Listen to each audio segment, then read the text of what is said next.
But being the leader of your life is really learning how to trust yourself, know who you are, have self-awareness, and lead the life that you desire instead of the life that you're supposed to. You're listening to Make Some Noise podcast, episode number 526 with guest Koren Motekaitis.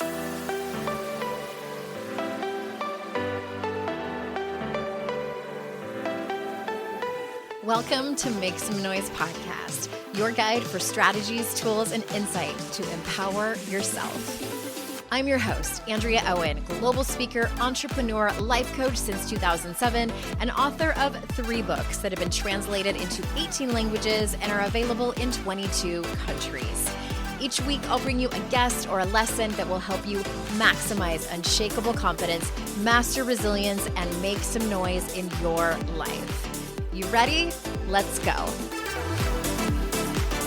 Hey everyone, welcome to another episode of the podcast. I am so glad that you're here. Do you know what I missed? The 10-year anniversary of this podcast. I'm so not great at this, you guys. I wish I was better. Birthdays, anniversaries, things like this. My 10-year anniversary of being in business came and went. Now it's the 10-year anniversary of the podcast. It's just not one of my strengths to do a big celebration about it.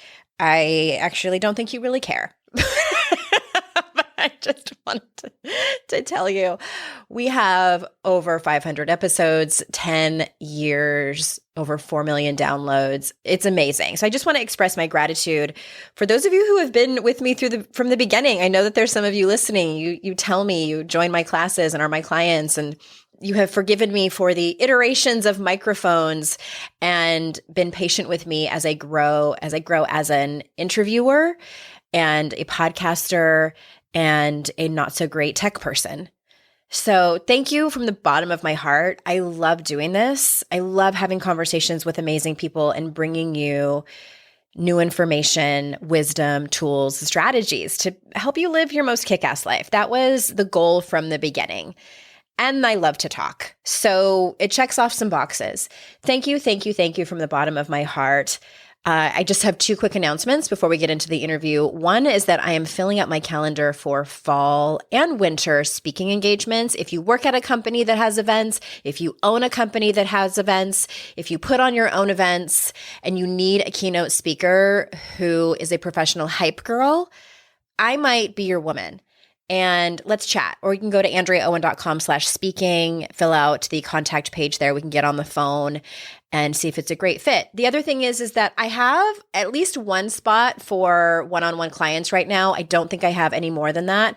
So if you are looking for some guidance, if you are looking for some consulting, maybe some coaching, I also might be your person. You can head on over to andreaowen.com/coaching. You can check it out on my website, the different services that I offer. You can fill out an application and see if we're a good fit. Let's hop on the phone and check it out. All right. We are talking to someone that I have known for forever, and I'm just now having her on the show. Let me tell you a little bit about her for those who might not know her. Koren Motekaitis is a master's certified life and leadership coach and host of the popular podcast, How She Really Does It, the place where inspiration and possibility meet. Koren is passionate about helping leaders, executives, and entrepreneurs create the life they truly desire. Increased confidence, loving and connected relationships, meaningful work, financial freedom, fully enjoying this one precious life we all get to live now. When you partner with Koren, you've joined the intersection where inspiration and possibility meet, so you can create the life you desire by being the leader of your life. So without further ado, here is Koren. Koren, thank you so much for being here. Andrea, thank you for having me. This has been a long time coming.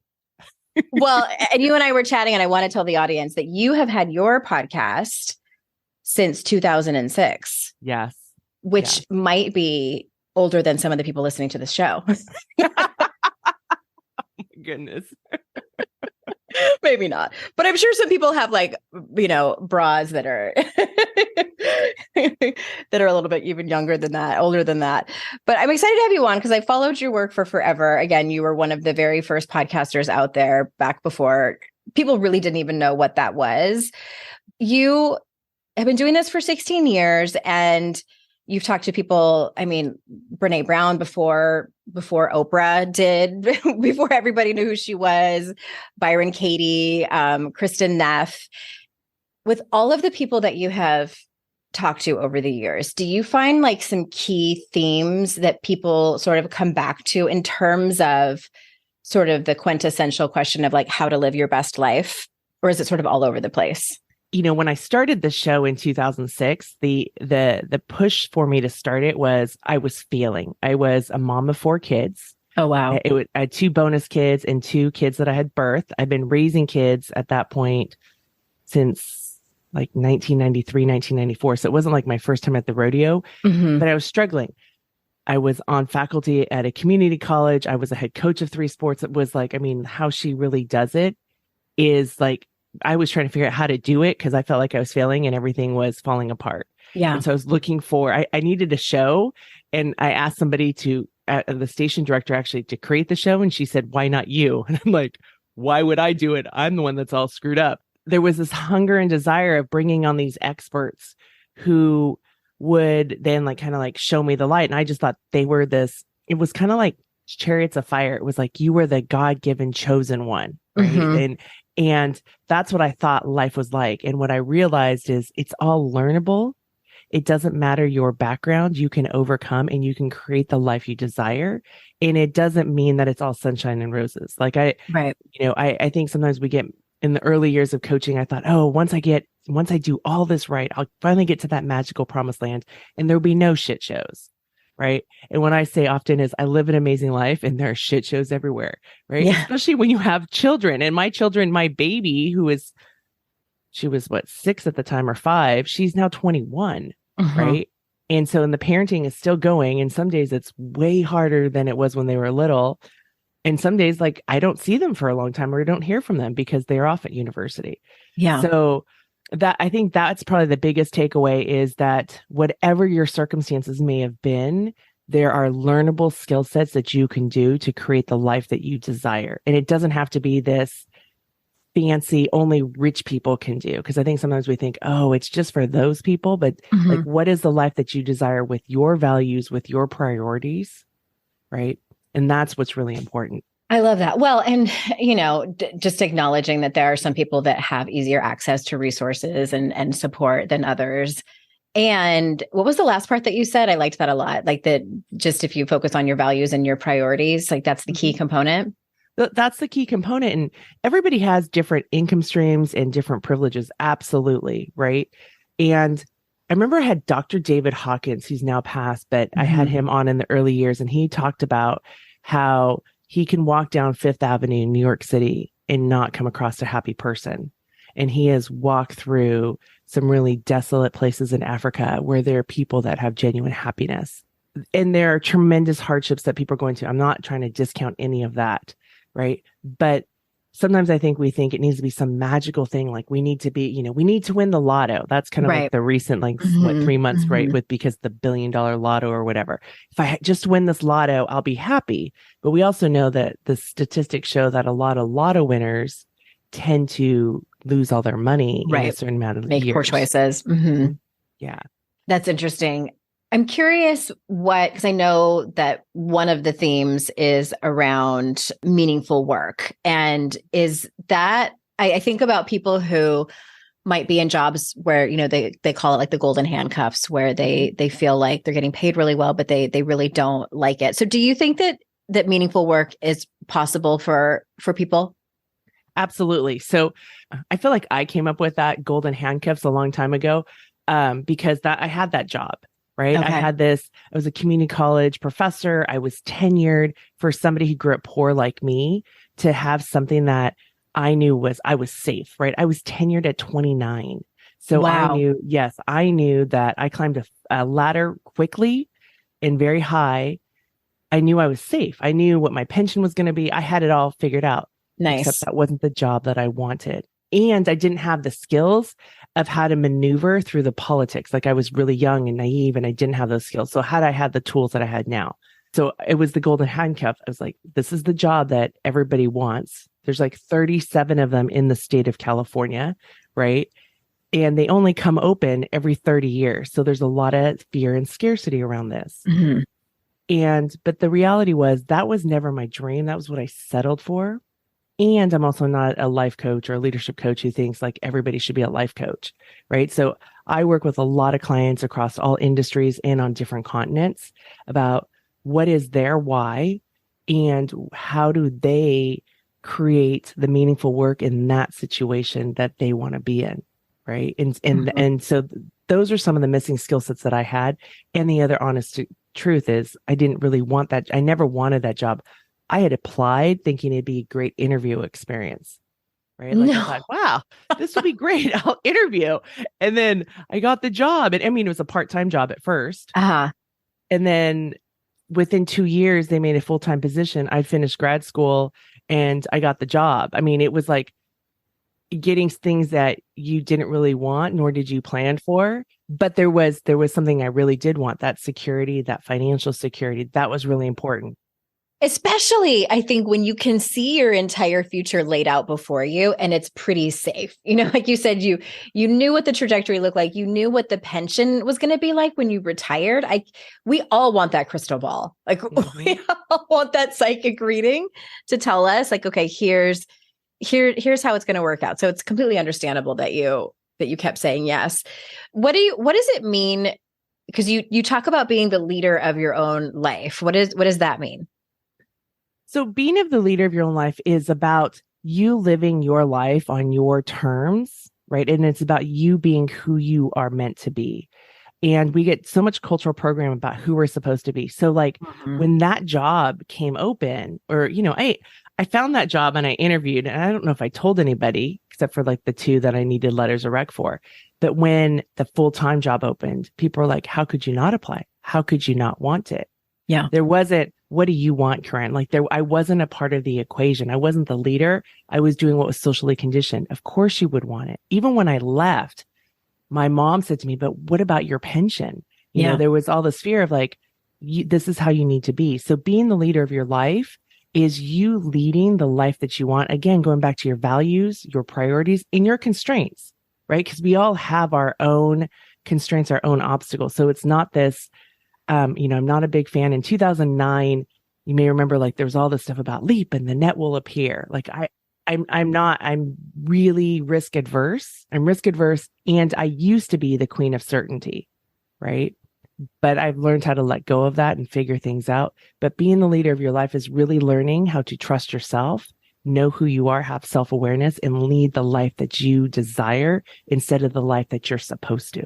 Can you give an example? I think that when people hear us talk about that, and by us, I mean like life coaches, people who work in this industry, when they hear terms like, you know, live your life according to your values, move away from social conditioning that told us like what you should have done. And I know that a lot of times people who hire life coaches end up like wanting to become a life coach. And we don't recommend that for everyone. It's definitely not for everyone. But can you give an example of maybe like a former client that did that similar, maybe a similar example to your own, where they figured out that they were not living their life according to their own values and they walked away with it and changed their life?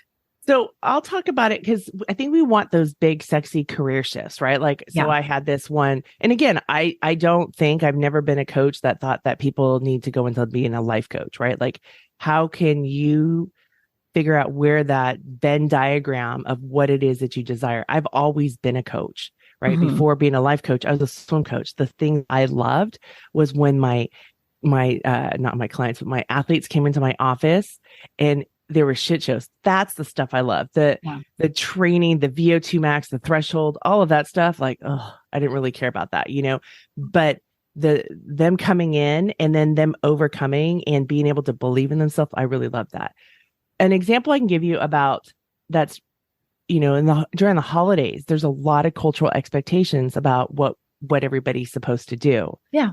And so being a leader of your life is getting clear about like, what do you want to do versus, okay, what may my parents want to do, my aging parents want, what may my in-laws want, right? What may my children want to do? And a lot of times, especially women, get through the holidays and they're exasperated, exhausted, and really angry, right? And so being a leader of their life is going, okay, what do I have capacity for? What do I want from this holiday experience?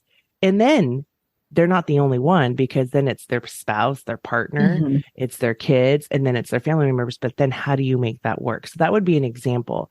That's a good example. And I want to let's kind of unpack that a little bit. One of the things that's so fascinating to me is how our values, and maybe it's not that our value, I would love to know what you think about this, like how maybe not our values have changed as our generations have we've moved through these different generations. But I have found that this is totally my opinion. I have no research on this, subject of one. But I can see, so I'm a Gen Xer. I was born 1975. My parents were actually on the younger spectrum of the silent generation. And so in their generation, and it was like what you were saying with how people were shocked that you would walk away from a pension, like what your mom said. Like my parents wanted me to, so my sister's 12 years my senior. She was an orthodontist assistant from the time she was 18. And it was a really steady job. They only worked 4 days a week. They got 6 weeks paid vacation. And my mom kind of just assumed like, well, Andrea's going to do that too. And you can work at the same practice, and was just shocked when I said, I don't see myself doing that. Like, that's great for my sister, but I want no part of that.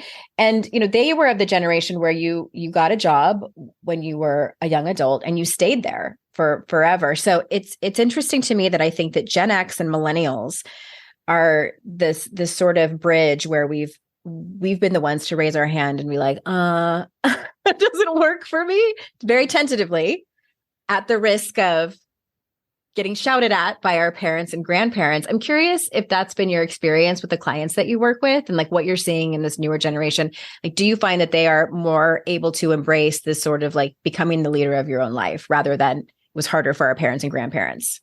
Yeah, and I think so, because again, there's been tremendous privilege, right? We didn't grow up in the Depression. My mom is or world wars. Yeah, my mom's Korean. She went through, wars, the Korean War. She went through an occupation with Japan. Even though she was quite privileged, she's a war refugee. Even though she was brave to immigrate to America and start her life all over, right? The other part of her, and especially for your child, there's so much vulnerability with your children, and you want them to be happy and safe. And then they go off the rails and walk away from a pension and a steady paycheck for the rest of their life.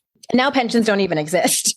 Now pensions don't exist. And I was doing it at the time of the mortgage banking crisis, right? Oh my gosh. We were in this recession that I decided that I was going to leap. Like, I'm going to go do this to a job that I could never go back to.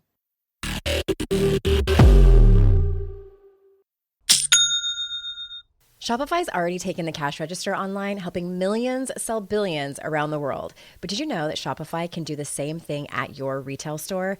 Give your point of sale system a serious upgrade with Shopify. With Shopify, you get a powerhouse selling partner that effortlessly unites your in-person and online sales into one source of truth. Track every sale across your business in one place and know exactly what's in stock. Connect with customers inline and online. Shopify helps you drive store traffic with plug-and-play tools built for marketing campaigns from TikTok to Instagram and beyond. Get hardware that fits your business. Take payments by smartphone, transform your tablet into a point of sale system, or use Shopify's POS Go mobile device for a battle-tested solution. Sign up for a $1 per month trial period at shopify.com/noise, all lowercase. Go to shopify.com/noise to take your retail business to the next level today. Shopify.com/noise. Today's podcast is sponsored by MIDI Health. Ladies, are you over 40 like me and dealing with hot flashes, insomnia, brain fog, moodiness, some vaginal dryness, or weight gain? Don't just accept it as part of aging. These symptoms are often linked to hormonal changes during perimenopause and menopause. At MIDI Health, they get it. Their experts know what you're going through and how to help. MIDI clinicians are menopause specialists offering safe, effective, FDA-approved solutions. And guess what? MIDI care is covered by insurance. So stop pushing through it alone. Schedule a virtual visit and dive deep into your unique symptoms and health background. You'll walk away feeling heard and with a plan to start feeling better. Visit MIDI Health today and reclaim your well-being. You deserve to feel great. Book your virtual visit today at joinmidi.com. That's joinmidi.com. joinmidi.com.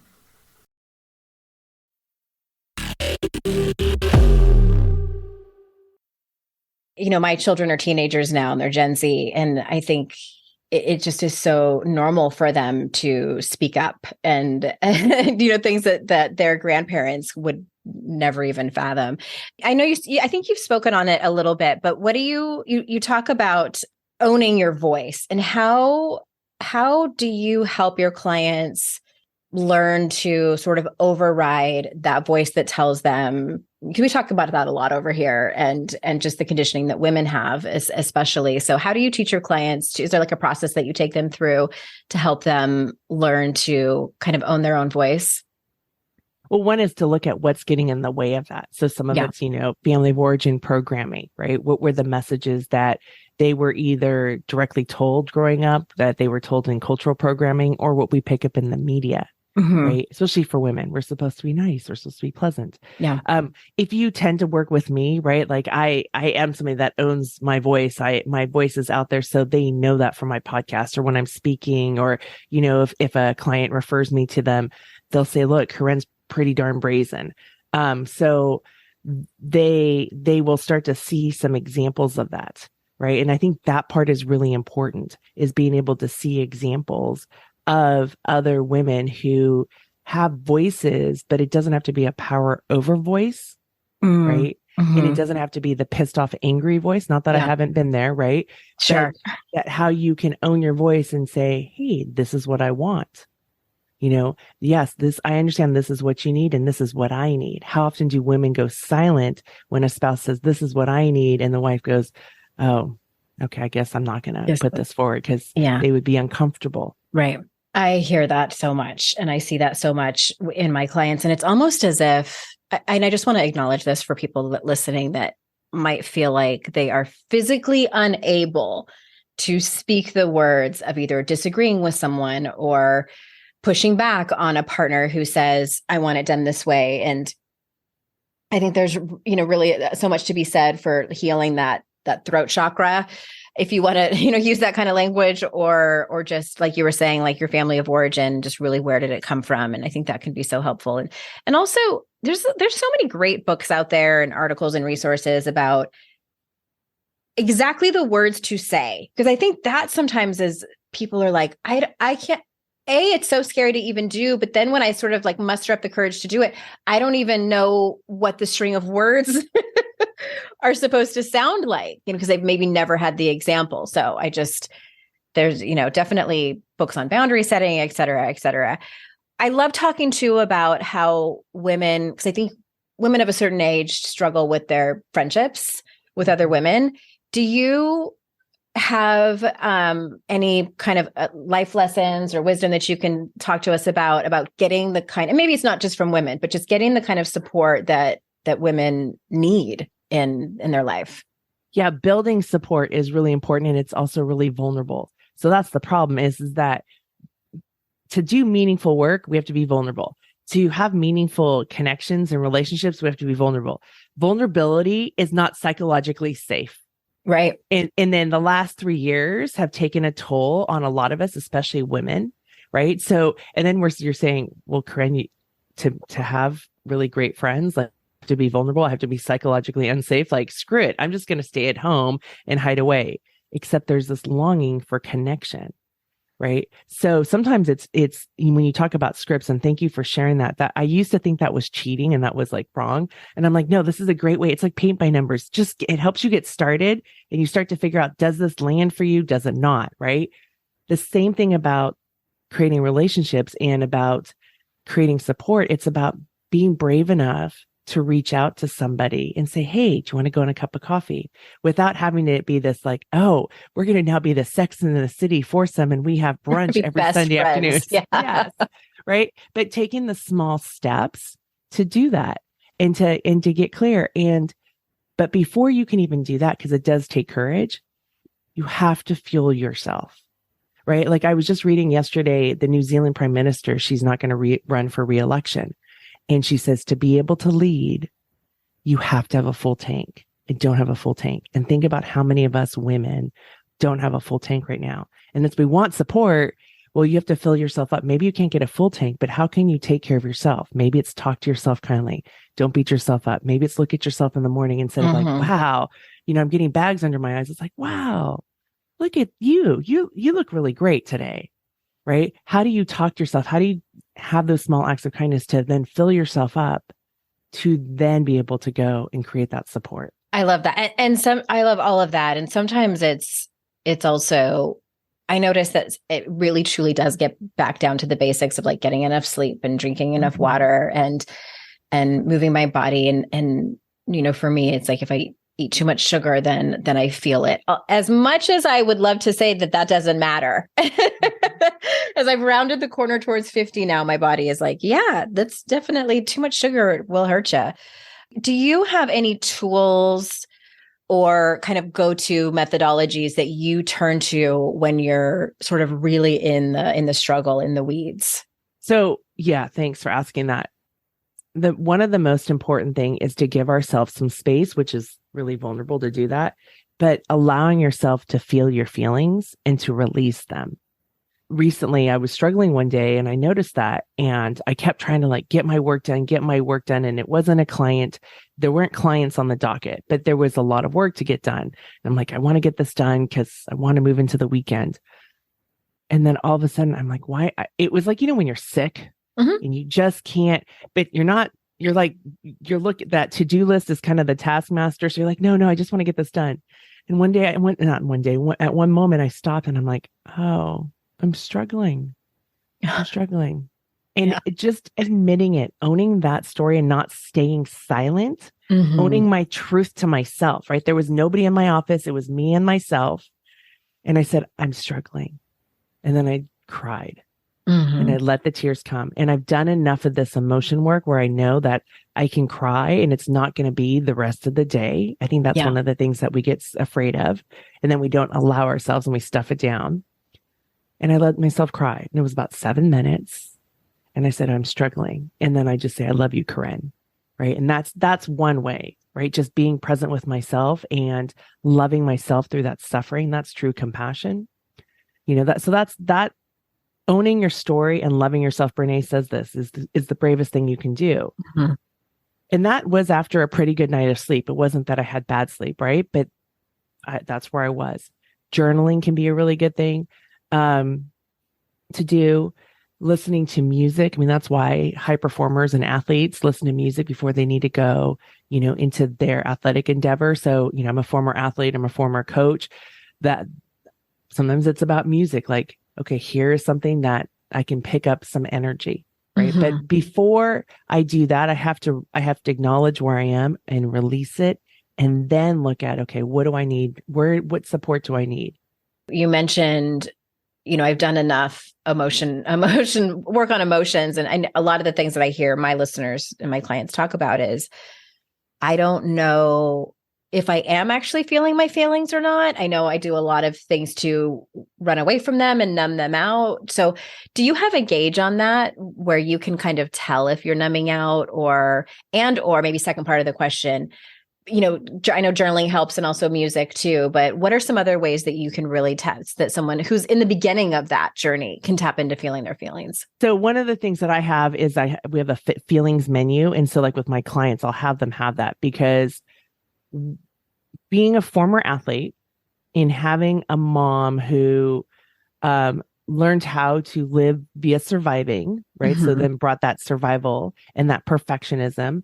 And I remember when I was 11, and I'm not trying to badmouth my mom. This was just like how she was figuring out how to do parenting. And I was crying. I was 11, and she said, you can cry at my funeral. So I was an athlete, and I had a home situation where I wasn't allowed to have feelings. Yeah. And again, this is 1983, right? Same. Yeah. It's just the way they parented. Yeah. It was just parenting, like, suck it up. You don't need to do this. And so I did not know. So one is starting to create an emotional vocabulary. And so when you start to like notice, and you may not notice for a while, or maybe you're replaying maybe what happened. You're not doing it wrong. Like we have to get out of this right or wrong. You're not doing it wrong. And then be able to look up what could that feeling be? What was I feeling? Right. And we often want to say, oh, we have these stories about feelings. And really like, what's the word? What is the vocabulary? What is the word? And then be able to apply it. And I can tell you, Andrea, when I first was learning feelings and connecting with my body, my arms just felt like either on fire or ants were calling up it. Like all of a sudden I was feeling, because I had never felt like as an athlete, you go through a lot of pain. You learn how to cut that stuff off. Right. So I have learned, and I'm continuing to learn and increase my emotion vocabulary and be able to identify. And so now, like as I go through, I'm like, oh, this is what I'm feeling. And so one of the things that I'll say here is, I have a lot of great tools. I have my own support, right? I have my own coach, all of that. And I can struggle and I can feel lonely, and it's okay because these are feelings and they're here to give me information. Yeah. Right. So being okay with the discomfort of these feelings, that's part of it, but it takes a lot of practice. That's key, is being okay with the discomfort of the feelings. And in my experience, it never lasts as long as I think it's going to. I have found Brené Brown's Atlas of the Heart book to be so helpful in that regard. Just being able to put definitions to feelings. And it's also beautifully made. We'll have a link to that in the show notes for those of you that haven't read it. But also there's this feelings, it's like a wheel. And my therapist had it in his office, and I've seen it on Society 6 because I get a lot of my art from them because they pay their artists, which I love. But I'll put a link to that in the show notes too. And it's sort of like a target wheel. And in the first layer, it's like happy, sad, angry, like kind of the basics that we all can access, I think, fairly easy. And then it just sort of spreads out from there, and the feelings get even more nuanced and more nuanced. I think everyone should have that in their house as poster size. When you're listening to a song on the radio and you get the profound feeling that the song playing was written about you, now imagine having the power to gift that same incredible feeling to someone you love with an original song from Songfinch that actually is written just for them. Songfinch lets you create an original radio quality song inspired by your own life and the people you love. It's completely unique, personal, and lasts forever. Whether your song is for Father's Day, an upcoming graduation, wedding, or anniversary, or even just a gift to show your loved one how much you care, start your song now to lock in one of Songfinch's top artists. I gifted Songfinch to myself, a song about my late father, and I'm so excited to play you a clip. Flipping through the slides of learning how to live and how to love, and coming undone a father, daughters without, so she writes it down. One of my clients heard about Songfinch from this podcast, and so she had a song created for her son who is graduating, and she told me that they both cried when she played it for him and that it exceeded her expectations. For a limited time, Songfinch is letting our listeners upload their song to Spotify for free, so you and the lucky person you gift it to can listen to it anywhere, anytime. Go to songfinch.com/noise and start your song. After you purchase, you'll be prompted to add Spotify streaming for your original song for free, a $50 value. Again, my URL is songfinch.com/noise. Don't forget to share your song with us too. songfinch.com/noise. I'd like to introduce you to the Minimalist Moms podcast. It's hard enough being a mom, and the last thing you need is stress from too much stuff and an overcrowded schedule.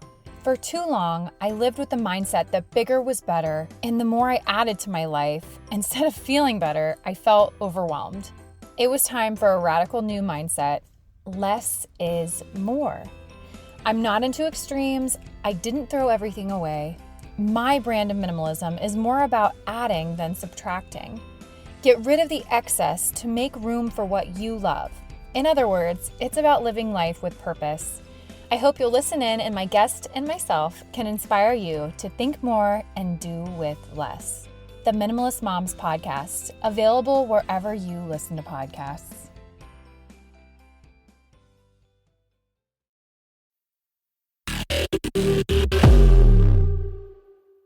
I don't know why I feel drawn to ask you this question around the topic of feelings. And maybe it's because we're, just kind of post-pandemic here, but what is your relationship to grief? Say more about what you mean by that.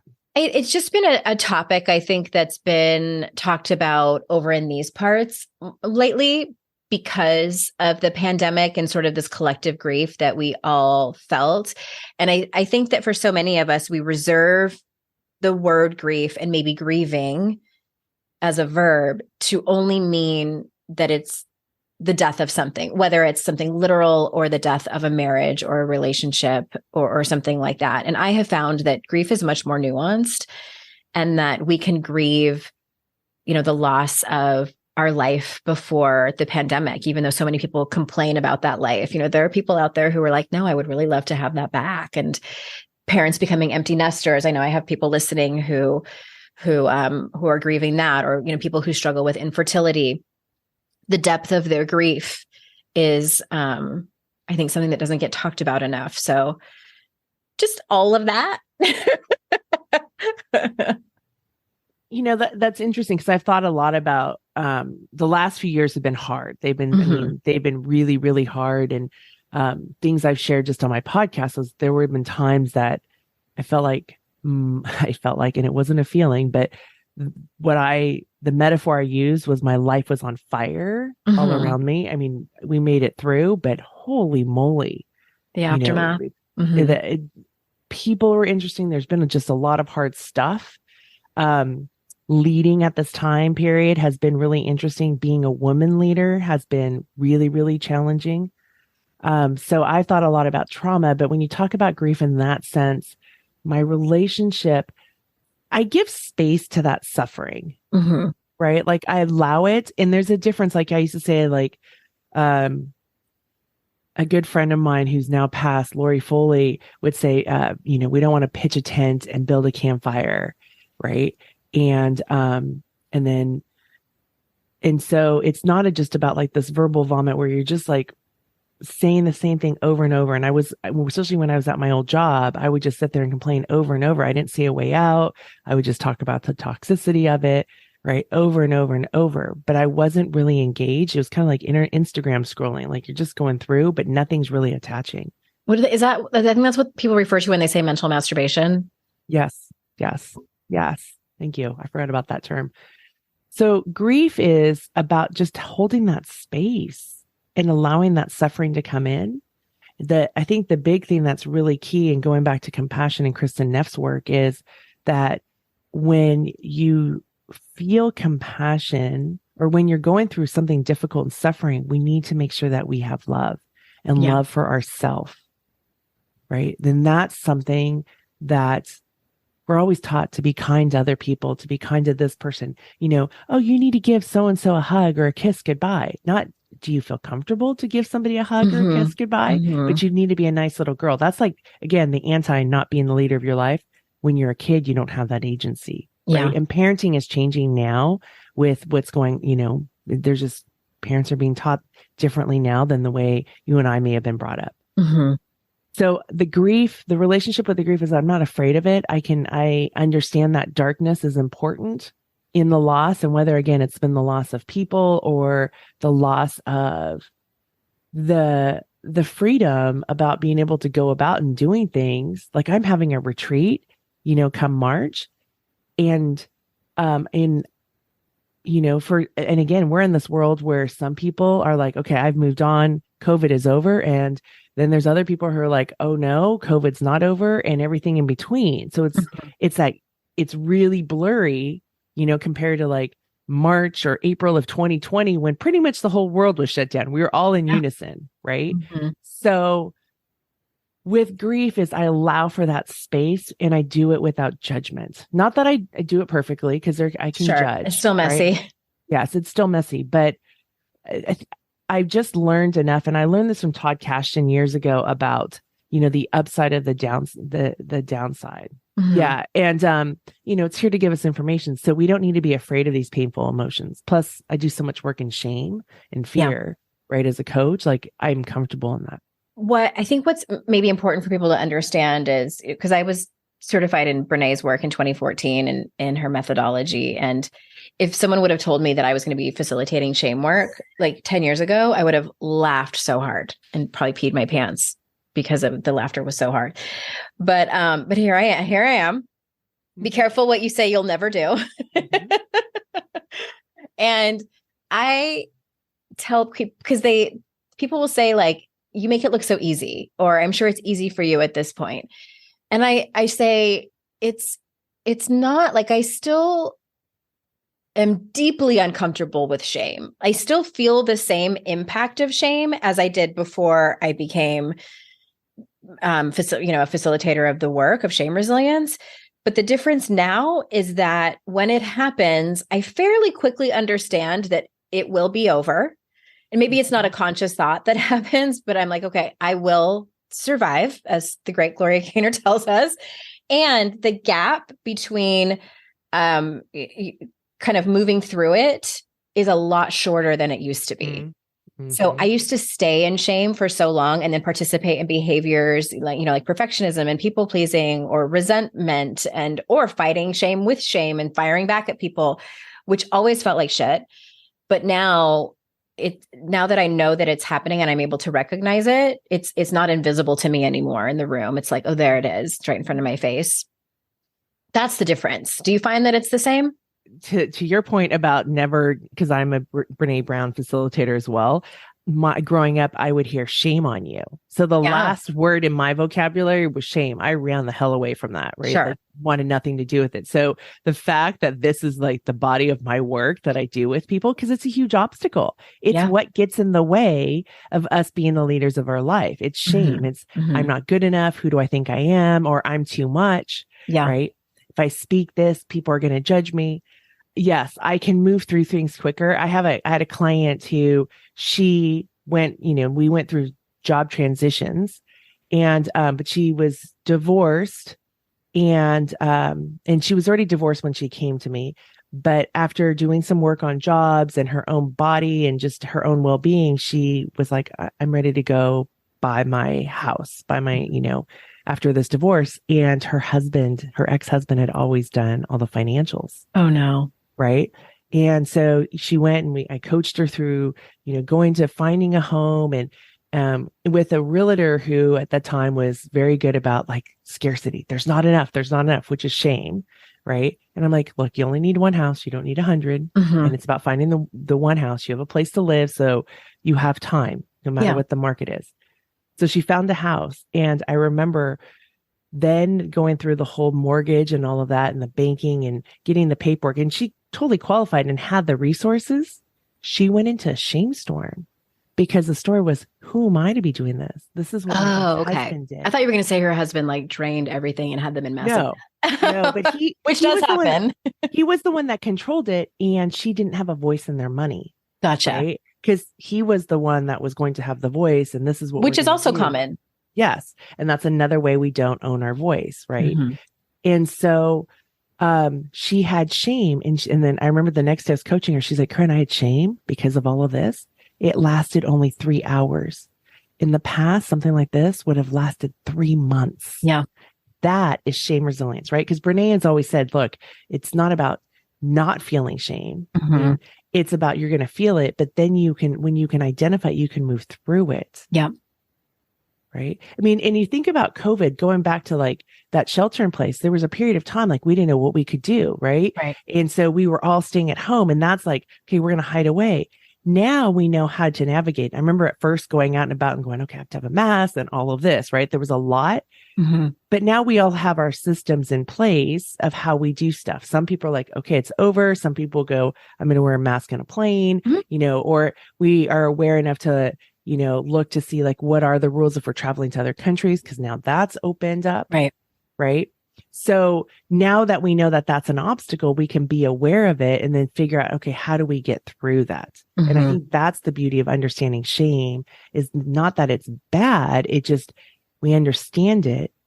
We're feeling this. The world is constantly telling us we're not enough, right? It's in all the marketing, all the television ads, all the television shows. So we're constantly inundated with it. And to know like, okay, this is actually the good news is it means I'm not a psychopath, right? Or a sociopath. Like that's the best news. Like if you can feel shame, that's a good thing, right? You have some emotions. Clear indicator. Yes. So there's good news on it. There is an upside to that. There is good news. I love this conversation so much. I know we touched on so many things, we bounced around, but it's been also wise and helpful. And so is there anything that, before we close out, that you want to circle back to, or that you feel like you just don't want to exit without making sure that you said, or are you complete? I want to circle back to the Atlas book because I love that. It's a beautiful book. It took me 6 months to actually write in it. And Brené is very adamant that we do write in these things, right? Mm-hmm. It's a beautiful book. The way I have to frame that book, because it's hard, and I've had clients go, Koren, and I've done some work with some of my clients with that. I reframe it as it's like an encyclopedia. Yeah. Right. Because you want to go back to it. It's a reference that you go back to. If you think you're going to sit down and grasp all that, it's not easy reading. No, it is hard. And it's better to go in bite size. Mm-hmm. I'm doing some work with clients right now on the meaningful connection bit. And that's the addendum part of that book. So take that in small nuggets, go back to it, circle back to it. And then the other is Mark Brackett has a great book on emotions. It's Permission to Feel. And he has this whole ruler method. He was on my show. I'll link to him in the show notes. Yeah. So there's ways to learn about emotions. None of us were taught it. Hopefully this younger generation that's in schools now, Mark's really adamant about getting into the schools, the curriculum, learning more than just the 3 to 5 basic emotions. But it's a learnable thing. Just because we didn't learn it doesn't mean we can't at any age. I have clients even in their 70s learning this. Yeah, I wholeheartedly agree with that. Thanks for circling back to that. And where do you want people to go to find more of your work and all of your offerings? So I know that we have your website will be linked in the show notes, but where else? The website's the best, or Instagram. We post some stuff. I'm not so active on Instagram, but there's stuff on the Instagram and the website. And then we have a Sunday newsletter and then podcast stuff. So they can go to they should go to my podcast. I was going to say, and they have a lot of catching up to do. They have 15 years of catching up or more than that. A little bit of a backlog. There's a lot of information. You can find a lot of stuff. So we'll be busy for a while. Well, thank you so much. And listeners, thank you so much for your time. I know how valuable it is. And I'm grateful that you choose to spend it with me and my guests. And remember, it's our life's journey to make ourselves better humans and our life's responsibility to make the world a better place. Bye for now. Hey everyone, thanks again for listening. I would be so incredibly grateful if you haven't done so already, if you could leave a review of this podcast on Apple Podcasts. Super easy if you already listen to your shows over there. But if you don't, or maybe you have the app on your phone, but you listen to the show on a different app, if you could leave a review for this show, it matters so much. I wish I could express how much it matters. I also wish that it didn't matter so much, but alas, it does. So if you haven't already, please go review and rate the show. It would mean so much to me. And thank you so much. I hope you have an amazing day.